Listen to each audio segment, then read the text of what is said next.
Good evening. An increasing number of prisoners are taking psychoactive substances, sometimes known as legal highs, in Scotland's jails. A recent inspection of one prison found 22 prisoners had taken unknown substances over one weekend. Scotland's Chief Inspector of Prisons has called for a full analysis of their use in prisons and a plan to address the problem. The Prison Officers Association said it was one of the biggest challenges their staff faced. Carole Erskine reports. This is an inmate at the privately run Addywell prison in West Lothian after apparently taking a psychoactive substance.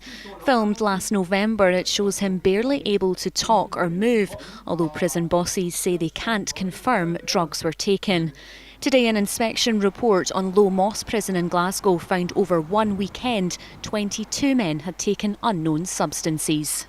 Right across Scotland, we're finding more people saying to us that there are these unknown substances, the psychoactive substances, being found in prison and people taking them. What I think needs to happen is there needs to be an analysis of what the problem is and then a plan to address that.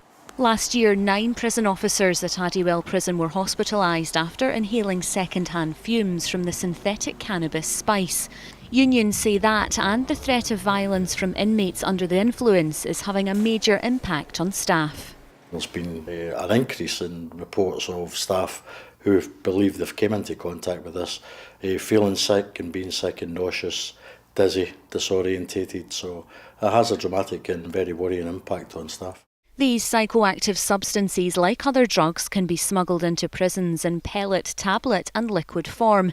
Prison bosses say tackling all drug use is a priority. The trafficking of contraband in prison has long been a problem. We've probably a greater degree of technological investment in dealing with this than has ever been the case in the past. It's big business for some people, but we do all we can to bring those to account who try to introduce contraband into our prisons. These substances and their effects are complex and unpredictable. Curbing their use is an ongoing battle for authorities. Carole is at Low Moss Prison tonight. So, Carole, what are the authorities doing to tackle this major problem? Well, you heard there from the Scottish Prison Service, who say they're spending increasing amounts of money and technology to detect these substances being brought into prison. But for both the authorities and the unions, they say education is key for this, warning inmates about the dangers of the substances, not only to themselves, but to anyone else that comes into contact with them. However, this isn't the first time the Chief Inspector of Prisons has issued a warning talking about an increase in the number of prisoners taking these substances, perhaps suggesting that message isn't getting through. Carole at Low Moss Prison, thank you. Officials are warning the Glasgow School of Art is in danger of imminent collapse. 1 week on from the blaze which gutted Macintosh's masterpiece, it submerged 2 walls of the building could fall without warning. Authorities are warning people about breaching the cordon surrounding the school as police investigate a break-in at a bar damaged in the fire. Well, our reporter Carole Erskine is live at the scene. Council officials said it was only yesterday that they were able to start a detailed assessment of damage to the Macintosh building, and they're now working on a plan to shore up the east gable end of the building, which they say could collapse at any time. And it's in that part of the building, the east wing, that the Labour MP Paul Sweeney has told STV News that he believes the fire started, quickly spreading back along to the west wing, where restoration work was almost complete after the blaze 4 years ago. This is the east gable end of the Glasgow School of Art. Built in 1899, it's the oldest part of the building and now at imminent risk of collapse. Our building control officers are saying that part of the building has moved quite significantly, about 6 inches in fact.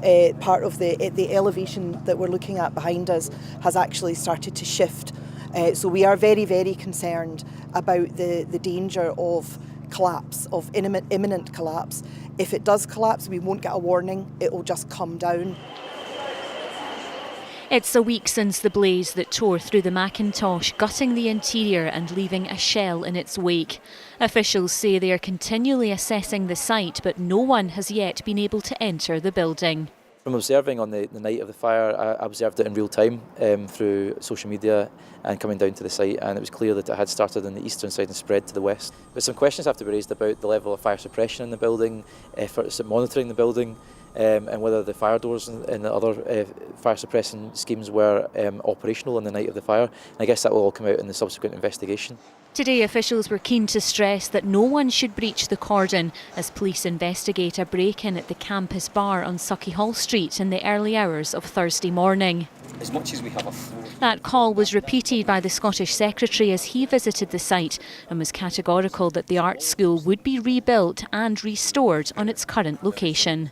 The people will potentially see parts of the building being deconstructed, but I think the intention from the art school, certainly with our support and others, would be to renovate this building on this site. Council officials are expecting a full engineering report on the extent of the damage next week. But for those with businesses or homes in the area, there's a warning that it will be some time before they can return. Carole Erskine, STV News, Glasgow.